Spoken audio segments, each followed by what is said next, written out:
ಓಂ ಶ್ರೀ ಗುರು ಬಸವಲಿಂಗಾಯ ನಮಃ. ನನ್ನೆಲ್ಲ ಪ್ರೀತಿಯ ವೀಕ್ಷಕರುಗಳಿಗೆ ವಚನಗಳು ವಿತ್ ಮುಗುಳುನಗೆ ಚಾನಲ್ಗೆ ಆತ್ಮೀಯವಾದ ಸ್ವಾಗತ. ಸ್ನೇಹಿತರೆ, ಇಂದಿನ ವಿಡಿಯೋದಲ್ಲಿ ಶ್ರೀ ಗುರು ಶಿವಯೋಗಿ ಸಿದ್ದರಾಮೇಶ್ವರರ ಜೀವನ ಚರಿತ್ರೆಯನ್ನು ನೋಡೋಣ.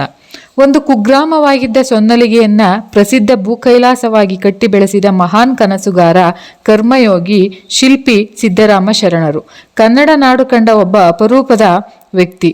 ಈ ಕಾಯಕ ತಪಸಿ ಯೋಗಿಗಳ ಯೋಗಿ ಶಿವಯೋಗಿ ಗಿಡ್ಡ ಸಿದ್ದರಾಮನೊಬ್ಬನೇ ಯೋಗಿ ಸೊಡ್ಡಳ ಬಾಚರಸರು ಸಿದ್ದರಾಮನನ್ನ ಕುರಿತು ಹೀಗೆ ಹೊಗಳಿದ್ದಾರೆ. ಬಸವೋತ್ತರ ದಿನಗಳ ಕಲ್ಯಾಣ ಕ್ರಾಂತಿಯ ಕೇಂದ್ರ ಬಿಂದುವಾಗಿದ್ದ ಸಿದ್ದರಾಮ ಶಿವಯೋಗಿಗಳು ವಚನಗಳ ಸಂರಕ್ಷಣೆಯಲ್ಲಿ ಪ್ರಮುಖ ಪಾತ್ರವನ್ನು ವಹಿಸ್ತಾರೆ.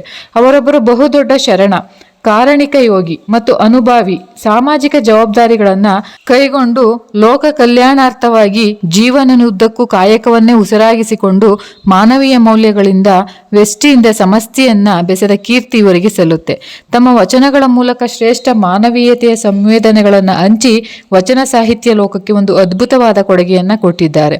ಒಟ್ಟಾರೆಯಾಗಿ ಇವರದ್ದು ಅಪರೂಪದಲ್ಲಿ ಅಪರೂಪದ ವ್ಯಕ್ತಿತ್ವ. ಸಕಲ ಚರಾಚರ ಚೇತನವನ್ನ ಪ್ರೀತಿಸಿದ ತಾಯಿತನ ಮತ್ತು ಹೆಂಗರುಳಿನ ಭಾವವಿದ್ದುದರಿಂದಲೇ ಪಶು ಪಕ್ಷಿ ಪ್ರಾಣಿಗಳಿಗಾಗಿ ಕೆರೆ ಕಟ್ಟೆ ಬಾವಿಗಳನ್ನು ತೋಡಿಸಿ ದೇವಾಲಯಗಳನ್ನು ನಿರ್ಮಿಸಿ ಅನ್ನ ಛತ್ರಗಳನ್ನು ನಿರಂತರವಾಗಿ ನಡೆಸುತ್ತಾ ಸಕಲ ಜೀವರಾಶಿಗಳಿಗೆ ಸದಾ ಲೇಸನ್ನ ಬಯಸುತ್ತಾ ತಾವಿದ್ದ ಸೊನ್ನಲಿಗೆಯನ್ನ ಭೂ ಕೈಲಾಸವಾಗಿಸಿದ ಕೀರ್ತಿ ಸಿದ್ದರಾಮರಿಗೆ ಸಲ್ಲುತ್ತೆ. ಮಲ್ಲಿಗೆ ಇರುವಾಗ ಮುಳ್ಳ್ಯಾಕ ಮುಡಿಯುತಿ, ಸೊಲ್ಲಾಪುರದಾಗ ಸಿದ್ದರಾಮನಿರುವಾಗ ಕಲ್ಲಿಗ್ಯಾಕ ಕೈಯ ಮುಗಿತಿ. ಎಂತಹ ಅದ್ಭುತವಾದ ಜನಪದ ತ್ರಿಪದಿ. ಈ ತ್ರಿಪದಿಯನ್ನು ಕೇಳಿದಾಗಲೇ ಸಿದ್ದರಾಮರ ವ್ಯಕ್ತಿತ್ವ ಎಷ್ಟು ಎತ್ತರದಲ್ಲಿತ್ತು ಅನ್ನೋದು ನಮಗೆ ಅರ್ಥ ಆಗುತ್ತೆ. ಸಿದ್ದರಾಮರು ಕಲ್ಯಾಣಕ್ಕೆ ಸ್ವಲ್ಪ ತಡವಾಗಿ ಬಂದರೂ ಕೂಡ ವೈವಿಧ್ಯಮಯವಾದ ವಚನಗಳನ್ನು ರಚನೆ ಮಾಡಿ ಅತ್ಯಂತ ಗಟ್ಟಿಯಾಗಿ ಶರಣ ಚಳುವಳಿಗೆ ಬಲು ಬೇಗ ತಮ್ಮನ್ನ ಅರ್ಪಿಸಿಕೊಳ್ತಾರೆ. ಸೊಲ್ಲಾಪುರದಲ್ಲಿ ಮೋರಡಿಯ ಮುದ್ದೇಗೌಡ ಸಗ್ಗವ್ಯ ಪುಣ್ಯ ಗರ್ಭದಲ್ಲಿ ಮುದ್ದಿನ ಮಗನಾಗಿ ಸಿದ್ದರಾಮರು ಜನಿಸ್ತಾರೆ. ಚಿಕ್ಕ ವಯಸ್ಸಿನಿಂದಲೂ ಆಟ ಪಾಠಗಳಲ್ಲಿ ತೊಡಗದೆ ಪೂಜೆ ಧ್ಯಾನಗಳಲ್ಲೇ ಮಗ್ನನಾಗಿರುತ್ತಿದ್ದ ಸಿದ್ದರಾಮರು ಯಾರೊಡನೆಯೂ ಸರಿಯಾಗಿ ಮಾತನಾಡ್ತಾ ಇರಲಿಲ್ಲ. ತಾನಾಗಿ ಬಂದು ತಿನ್ನದೆ ಉಣ್ಣದೆ ತನ್ನಲ್ಲಿ ತಾನು ಸದಾ ಮೌನಿಯಾಗಿರ್ತಿದ್ದ. ತಂದೆ ತಾಯಿಗಳಿಗೆ ಇದೊಂದು ದೊಡ್ಡ ಚಿಂತೆಯಾಗಿತ್ತು. ಕಾಡ್ಲಿಕ್ಕೆ ಆರಂಭವಾಯಿತು. ಸರಿ, ದನ ಕಾಯ್ಲಿಕ್ಕೆ ಹೊಲಕ್ಕೆ ಕಳಿಸಿದ್ರೆ ಅಲ್ಲಿ ತನ್ನ ಸಮವಯಸ್ಸಿನ ಹುಡುಗರ ಜೊತೆ ಹಸಿವೆಯಾಗಿ ಉಣ್ಣಬಹುದು ಅಂತ ತಾಯಿ ಭಾವಿಸಿಕೊಂಡು ಬುತ್ತಿಯನ್ನ ಕಟ್ಟಿ ಹೊಲಕ್ಕೆ ಕಳಿಸ್ಕೊಟ್ರೆ ಕಟ್ಟಿದ್ದ ಬುತ್ತಿಯನ್ನ ಸಂಗಡಿಗರಿಗೆ ತಿನ್ನಿಸಿ ತಾನು ಒಂದು ಮರದ ಕೆಳಗೆ ಏಕಾಂತವಾಗಿ ಕುಳಿತುಕೊಂಡು ಧ್ಯಾನ ಮಾಡ್ತಾ ಇದ್ದ. ಈ ಪುರಾಣ ಕಥೆಯೊಂದರ ಪ್ರಕಾರ ಒಂದು ದಿನ ಸಿದ್ದರಾಮರ ತನ್ನ ತಂದೆ ಬಿತ್ತಿದ ಒಂದು ನವಣೆಯ ಹೊಲದಲ್ಲಿ ಪ್ರಕೃತಿ ವೀಕ್ಷಣೆ ಮಾಡ್ತಾ ಇದ್ದಂತಹ ಸಂದರ್ಭದಲ್ಲಿ ಬಾಲಕ ಸಿದ್ದರಾಮನ ಭಕ್ತಿಯನ್ನ ಪರೀಕ್ಷೆ ಮಾಡಲಿಕ್ಕೆ ಪರಮಾತ್ಮನೇ ಜಂಗಮ ವೇಷದಲ್ಲಿ ಕಾಣಿಸಿಕೊಳ್ತಾರಂತೆ. ವಿಶಾಲವಾದ ಹಣೆಯ ಮೇಲೆ ವಿಭೂತಿ, ಕೊರಳಲ್ಲಿ ರುದ್ರಾಕ್ಷಿ, ಕೈಯಲ್ಲಿ ತಂಬೂರಿ.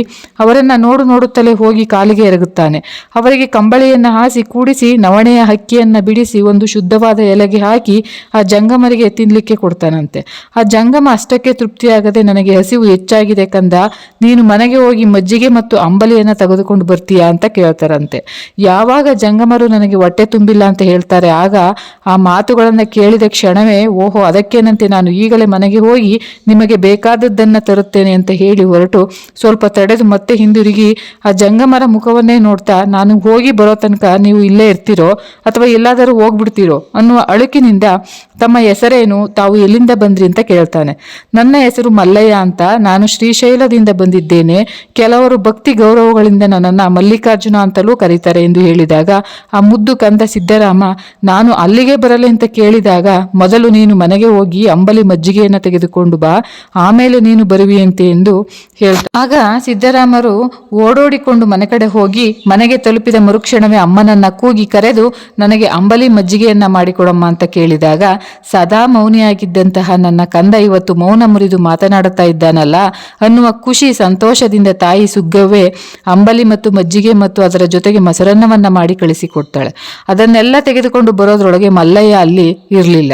ಹಾಸಿದ ಕಂಬಳಿ ಇತ್ತು. ಮಲ್ಲಯ್ಯ ಮಲ್ಲಯ್ಯ ಅಂತ ಕೂಗುತ್ತಾ ಅಲ್ಲಿದ್ದ ಗಿಡ ಮರಗಳ ಕೆಳಗೆ ಅಕ್ಕಪಕ್ಕದ ಪೊದೆಗಳಲ್ಲಿ ಹುಡುಕುತ್ತಾ ಕೊನೆಗೆ ಅಳುತ್ತಲೇ ಶ್ರೀಶೈಲದ ದಾರಿಯನ್ನು ಹಿಡಿದು ಹೊರಟೇ ಬಿಟ್ಟ ಬಾಲಕ.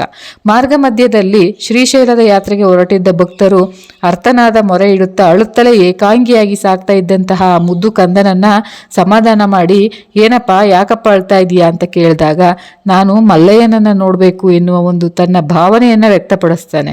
ಆಗ ಆ ಯಾತ್ರಿಕರು ಆ ಮಗುವನ್ನ ಸಮಾಧಾನ ಮಾಡಿ, ಅಯ್ಯೋ ಕಂದ, ಅದಕ್ಕೆ ಯಾಕಪ್ಪ ಅಳ್ತಾ ಇದ್ದೀಯಾ, ನಾವೆಲ್ಲರೂ ಕೂಡ ಅವನನ್ನೇ ನೋಡ್ಲಿಕ್ಕೆ ಹೋಗ್ತಾ ಇದ್ದೇವೆ, ನೀನು ನಮ್ಮೊಡನೆ ಬಾ ಅಂತ ಹೇಳಿ ಶ್ರೀಶೈಲಕ್ಕೆ ಕರೆದುಕೊಂಡು ಹೋಗಿ ಮಲ್ಲಿಕಾರ್ಜುನನ ದೇಗುಲದ ಒಳಗೆ ಇರ್ತಕ್ಕಂತಹ ಶಿವಲಿಂಗವನ್ನ ತೋರಿಸಿ, ಇವನೇ ಕಣಪ್ಪ ನಿನ್ನ ಮಲ್ಲಯ್ಯ ಅಂತ ಹೇಳಿದಾಗ ಸಿದ್ದರಾಮರು ಮತ್ತಷ್ಟು ದುಃಖಿತನಾಗಿ, ಇವನು ಮಲ್ಲಯ್ಯ ಅಲ್ಲ, ಇವನು ಕಲ್ಲಯ್ಯ, ನನಗೆ ಮಲ್ಲಯ್ಯ ಬೇಕು ಅಂತ ಹೇಳಿ ಅಲ್ಲಿಂದ ಹೊರ ನಡೆದು ಶ್ರೀಶೈಲವನ್ನೆಲ್ಲ ಅಲೆದಾಡಿ ಕೊನೆಗೆ ಕಾಣದಾದಾಗ ನಾನು ಮಲ್ಲಯ್ಯನನ್ನು ನೋಡಲೇಬೇಕು ಎನ್ನುವ ಉತ್ಕಟ ಇಚ್ಛೆಯಿಂದ ಕೂಗ್ತಾನೆ, ಗೋಳಿಡ್ತಾನೆ. ಕೊನೆಗೆ ಕಾಣದೆ ಹೋದಾಗ ರುದ್ರಗಮನಿಯ ಮೇಲೆ ನಿಂತುಕೊಂಡು ನಾನು ಮಲ್ಲಯ್ಯನನ್ನು ನೋಡಲಿಲ್ಲ ಅಂತ ಹೇಳಿದ್ರೆ ಈ ಕ್ಷಣದಲ್ಲೇ ಇಲ್ಲಿಂದ ಹಾರಿ ನಾನು ಬಿದ್ದು ಪ್ರಾಣವನ್ನು ಬಿಟ್ಬಿಡ್ತೀನಿ ಅಂತ ಹೇಳಿ ಹಾರ್ಲಿಕ್ಕೆ ಮುಂದಾಗ್ತಾನೆ. ಅಲ್ಲಿ ಮಲ್ಲಯ್ಯನ ನಿಜ ದರ್ಶನ ಆಗುತ್ತೆ. ಆಗ ಸಿದ್ದರಾಮರು ಸಂತೋಷದಿಂದ ನಾನು ಇಲ್ಲೇ ಇದ್ದೇ ಬಿಡ್ತೇನೆ, ನಾನು ಇನ್ನೆಲ್ಲೂ ಹೋಗುವುದಿಲ್ಲ ಅಂತ ಹೇಳಿದಾಗ ಅವರು ಹೇಳ್ತಾರೆ, ಬೇಡ ಕಂದ, ನೀನು ಸೊಲ್ಲಾಪುರಕ್ಕೆ ಹೋಗಬೇಕು, ಶಿವನ ಸಾಕ್ಷಾತ್ಕಾರ ಆಗಬೇಕು, ನೀನು ಸಾಧಕನಾಗಬೇಕು, ನಿನ್ನಿಂದ ಲೋಕ ಕಲ್ಯಾಣ ಕಾರ್ಯಗಳು ನಡೆಯಬೇಕು ಅಂತ ಆತನಿಗೆ ತಿಳಿ ಹೇಳ್ತಾರೆ. ಊರಿಗೆ ಹಿಂತಿರುಗಿ ದುಃಖದಲ್ಲಿರ್ತಕ್ಕಂತಹ ನಿನ್ನ ತಂದೆ ತಾಯಿಗಳನ್ನ ಸಮಾಧಾನ ಪಡಿಸು, ಊರಿಗೆ ಉಪಕಾರ ಆಗುವಂತಹ ಕೆಲಸಗಳನ್ನ ಮಾಡು, ನಿನ್ನ ಕೆಲಸದಲ್ಲಿಯೇ ನೀನು ಶಿವನನ್ನ ಕಾಣಲು ಸಾಧ್ಯ, ಬೇಕಾದರೆ ನಿನ್ನ ಊರಿನಲ್ಲಿಯೇ ಮಲ್ಲಿನಾಥ ದೇವಾಲಯವನ್ನು ನಿರ್ಮಾಣ ಮಾಡಿ ಪೂಜೆ ಮಾಡು ಅಂತ ಹೇಳಿ ಕಳಿಸ್ಕೊಡ್ತಾರೆ. ಅವರ ಮಾತಿನಿಂದ ಪ್ರಭಾವಿತನಾದ ಸಿದ್ದರಾಮ ಊರಿಗೆ ಹಿಂತಿರುಗಿ ಬಂದು ತನ್ನ ತಂದೆ ತಾಯಿಗಳೊಂದಿಗೆ ನೆಲೆಸ್ತಾನೆ. ಊರಿನ ಜನರನ್ನ ಸೇರಿಸಿಕೊಂಡು ಹೊಲ ತೋಟ ಗದ್ದೆಗಳಲ್ಲಿ ಕೆಲಸ ಮಾಡ್ತಾನೆ, ಬಾವಿ ತೆಗೆಸ್ತಾನೆ, ದೇವಾಲಯಗಳನ್ನು ಕಟ್ಟಿಸ್ತಾರೆ. ತನಗೆ ಇಷ್ಟವಾದ ದೈವವಾದ ಕಪಿಲ ಸಿದ್ಧ ಮಲ್ಲಿನಾಥನನ್ನ ಲಿಂಗದ ರೂಪದಲ್ಲಿ ಪ್ರತಿಷ್ಠಾಪನೆ ಮಾಡ್ತಾರೆ. ಹೂದೋಟವನ್ನ ಮಾಡಿಸ್ತಾರೆ. ಊರವರ ಸಕಲ ಪ್ರಾಣಿ ಪಕ್ಷಿಗಳ ಉಪಯೋಗಕ್ಕೆ ಅಂತ ಹೇಳಿ ಕೆರೆ ಕಟ್ಟೆ ಬಾವಿಗಳನ್ನ ಕಟ್ಟಿಸ್ತಾರೆ. ಸಿದ್ದರಾಮರ ಸಾಮಾಜಿಕ ಕಾರ್ಯಗಳು ಒಂದಲ್ಲ ಎರಡಲ್ಲ. ಹಾವು ಕಚ್ಚಿ ಒದ್ದಾಡ್ತಾ ಇದ್ದವರಿಗೆ, ಅನಾರೋಗ್ಯಕ್ಕೆ ತುತ್ತಾದವರಿಗೆ, ದಾರಿಯಲ್ಲಿ ಅನಾಥ ಶವವಾಗಿ ಬಿದ್ದವರನ್ನ ಅನೇಕ ಶರಣರನ್ನ ಸಿದ್ದರಾಮರ ಬಾಗಿಲಿಗೆ ತಂದು ಹಾಕಿ ಹೋಗ್ಬಿಡ್ತಿದ್ರಂತೆ. ಅಂಥವರನ್ನ ಉಪಚರಿಸುವ ಅವರ ಕ್ರಿಯಾವಿಧಾನಗಳನ್ನ ಪೂರ್ಣಗೊಳಿಸುವ ಜವಾಬ್ದಾರಿಯನ್ನ ಸಿದ್ದರಾಮರು ಮುಖ್ಯ ಕಾಯಕವನ್ನಾಗಿ ಮಾಡಿಕೊಂಡ್ರು. ಹೀಗೆ ಸೊಲ್ಲಾಪುರದಲ್ಲಿ ಸಿದ್ದರಾಮರ ಜನಪರ ಕಾರ್ಯಗಳಿಗೆ ಕೊನೆ ಮೊದಲು. ಇವೆಲ್ಲದರ ಜೊತೆಗೆ ಆ ಊರಿನಲ್ಲಿ ನಿತ್ಯ ದಾಸೋಹದ ಕಾರ್ಯವನ್ನ ಊರಿನವರ ಸಹಯೋಗದಿಂದ ಬಹಳ ಅಚ್ಚುಕಟ್ಟಾಗಿ ನಿರ್ವಹಣೆ ಮಾಡ್ತಾ ಇದ್ರು. ಹೀಗಿರ್ಬೇಕಾದ್ರೆ ಮತ್ತೊಂದು ಪವಾಡ ಸದೃಶ ಘಟನೆ ನಡೆಯಿತು. ಸಿದ್ದರಾಮರ ಬದುಕಿನಲ್ಲಿ ನಡೆದೇ ಬಿಡುತ್ತೆ. ಹನುಮಗಿಯಮ್ಮ ದೇವಯ್ಯ ಮತ್ತು ರಾಯಮ್ಮ ಎನ್ನುವ ಶಿವಭಕ್ತ ದಂಪತಿಗಳು ಸೊನ್ನೊಲಿಗೆಯಲ್ಲಿ ವಾಸ ಮಾಡ್ತಾ ಇರ್ತಾರೆ. ಇಷ್ಟಲಿಂಗಾರಾಧನೆಯಲ್ಲಿ ನಂಬಿಕೆ ಉಳ್ಳ ಈ ದಂಪತಿಗಳು ನೇಗೆಯ ವೃತ್ತಿಯನ್ನ ಸಿದ್ದರಾಮರು ಹೇಳಿ ಕೇಳಿ, ಆ ಊರಿನ ಯಜಮಾನ ಅಲ್ವಾ, ಅವನ ಒಂದು ಇಷ್ಟ ದೈವವಾದ ಮಲ್ಲಿಕಾರ್ಜುನನ ಜಾತ್ರೆಗೆ ಅಂತ ಹೇಳಿ ಊರಿನವರಿಗೆಲ್ಲ ಒಂದು ಭತ್ತವನ್ನು ಕೊಟ್ಕೊಡ್ಬೇಕು ಅಂತ ಹೇಳಿ ಎಲ್ಲರ ಮನೆಗಳಿಗೆ ಹೋಗಿ ಭತ್ತವನ್ನು ಕಳಿಸಿಕೊಡ್ತಾನೆ. ಅಮುಗೆಯ ದಂಪತಿಗಳು ಇಷ್ಟಲಿಂಗದಲ್ಲಿ ನಂಬಿಕೆಯುಳ್ಳವರು, ಲಿಂಗಧಾರಿಗಳಾಗಿದ್ದವರು. ಸಿದ್ದರಾಮ ಲಿಂಗವನ್ನ ಧರಿಸಿದರೆ ಕರ್ಮ ಸಿದ್ಧಾಂತದಲ್ಲಿ ನಂಬಿಕೆಯನ್ನಿಟ್ಟಿದ್ದಂತಹ ಭವಿಯು ಹೇಳಿದ ಕೆಲಸವನ್ನು ಮಾಡ್ತಾ ಕುಳಿತರೆ ನಮ್ಮ ಕಾಯಕದ ಗತಿ ಏನು, ನಮ್ಮ ಇಷ್ಟಲಿಂಗದ ಗತಿ ಏನು, ದಾಸೋಹದ ಗತಿ ಏನು ಎನ್ನುವ ಚಿಂತೆ ಈ ದಂಪತಿಗಳಿಗೆ ಉಂಟಾಗುತ್ತೆ. ಅದಕ್ಕಾಗಿ ಅವರು ಲಿಂಗವಿಲ್ಲದ ಭವಿಯ ಸೇವೆಯನ್ನು ನಾವು ಮಾಡಲಾರೆವು ಅಂತ ಭತ್ತವನ್ನ ಮರಳಿ ಕಳಿಸಿಕೊಟ್ಬಿಡ್ತಾರೆ. ಇದರಿಂದ ಸಿಟ್ಟಿಗೆದ್ದ ಸಿದ್ದರಾಮ ಹೇಳ್ತಾರೆ, ಕೆಲಸವನ್ನ ಮಾಡದವರು ಊರು ಬಿಡಬೇಕಾಗುತ್ತೆ ಅನ್ನುವ ಎಚ್ಚರಿಕೆ ಮಾತನ್ನ ಹೇಳ್ಕಳಿಸ್ತಾರೆ. ಸಿದ್ದರಾಮನನ್ನು ಕರ್ಮಯೋಗದ ಭವಿ ಎಂದು ಬಗೆದು ಊರು ಬಿಡಲು ನಿರ್ಧಾರ ಮಾಡ್ತಾರೆ ದಂಪತಿಗಳಿಬ್ಬರು. ನಿತ್ಯಕ್ಕೆ ಬೇಕಾಗುವ ಸಾಮಾನುಗಳೆಲ್ಲವ 3 ಗಂಟುಗಳನ್ನಾಗಿ ಮಾಡಿಕೊಂಡು ತಲಾ ಒಂದೊಂದನ್ನು ಹೊತ್ತುಕೊಂಡು ಉಳಿದ 1 ಗಂಟನ್ನು ಯಾರು ಹೊತ್ಕೊಳ್ಬೇಕು ಎನ್ನುವ ಸಮಸ್ಯೆ ಎದುರಾಗುತ್ತೆ.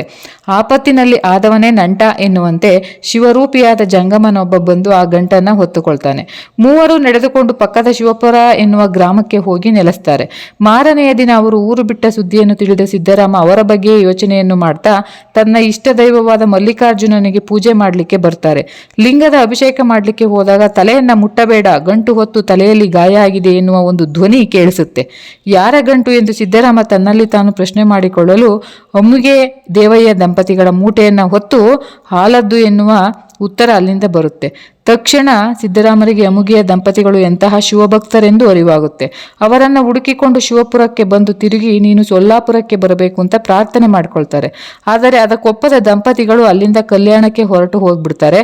ಸಿದ್ದರಾಮನು ಹೇಳಿ ಕೇಳಿ ಒಬ್ಬ ಅಪ್ರತಿಮ ಶಿವಭಕ್ತ ಕರ್ಮ ಮಾರ್ಗದಲ್ಲಿ ಶಿವನನ್ನ ಕಾಣುತ್ತಾ ಮಲ್ಲಿಕಾರ್ಜುನನಿಗೆ ಒಂದು ದೇವಾಲಯವನ್ನ ಕಟ್ಟಿ ಸೊನ್ನೊಲಿಗೆಯನ್ನ ಸಾಕ್ಷಾತ್ ಶ್ರೀಶೈಲವನ್ನಾಗಿ ಮಾಡಬೇಕೆನ್ನುವ ಹೆಬ್ಬಯಕೆಯನ್ನು ಹೊಂದಿರ್ತಾರೆ. ಸಂಸಾರವನ್ನ ತ್ಯಜಿಸಿರ್ತಾರೆ. ಸಾರ್ವಜನಿಕ ಕಾರ್ಯಗಳನ್ನ ಮೈಮೇಲೆ ಹೊತ್ತುಕೊಂಡು ಕೀರ್ತಿ ಲಲಾಸೆಯಿಂದ ತಾನು ತನ್ನದು ಎನ್ನುವ ಅಹಂಕಾರವನ್ನ ಬೆಳೆಸಿಕೊಂಡು ಅಜ್ಞಾನದಲ್ಲಿ ಸಿಕ್ಕಿಬಿದ್ದಿರುವ ಸಿದ್ದರಾಮರನ್ನ ಎಚ್ಚರಿಸಿ ಕಲ್ಯಾಣಕ್ಕೆ ಕರ್ಕೊಂಡು ಬರಬೇಕು ಅಂತ ಹೇಳಿ ಅಮುಗೆ ರಾಯಮ್ಮ ಮತ್ತು ದಂಪತಿಗಳು ಅಲ್ಲಮ್ಮ ಪ್ರಭುಗಳಲ್ಲಿ ವಿನಂತಿಸಿಕೊಳ್ತಾರೆ. ಸ್ವತಃ ಸಿದ್ದರಾಮನೇ ತನ್ನದೊಂದು ವಚನದಲ್ಲಿ ನಿಷ್ಠ ಮಹೇಶ್ವರನಿಪ್ಪ ಅಮುಗೆ ದೇವಯ್ಯಗಳಿಂದ ಪ್ರಭುದೇವರೆಂಬ ಅನಾದಿ ಜಂಗಮ ಕಂಡೆ ಎಂದು ಪ್ರಸ್ತಾಪ ಮಾಡಿರ್ತಾರೆ. ಅವರಿಚ್ಛೆಯಂತೆಯೇ ಅಲ್ಲಮ್ಮ ಪ್ರಭುಗಳು ಸಿದ್ದರಾಮರ ಕರ್ಮಭೂಮಿಗೆ ತೆರಳ್ತಾರೆ. ಪೂರ್ತಿ ವಿಡಿಯೋ ನೋಡಿದ ನಿಮಗೆಲ್ಲರಿಗೂ ಹೃದಯಪೂರ್ವಕ ಧನ್ಯವಾದಗಳು. ಮತ್ತೆ ಮುಂದಿನ ವಿಡಿಯೋದಲ್ಲಿ ಹೆಚ್ಚಿನ ಮಾಹಿತಿಯೊಂದಿಗೆ ಸಿಗುವೆ. ಎಲ್ಲರಿಗೂ ಶರಣಾರ್ಥಿಗಳು.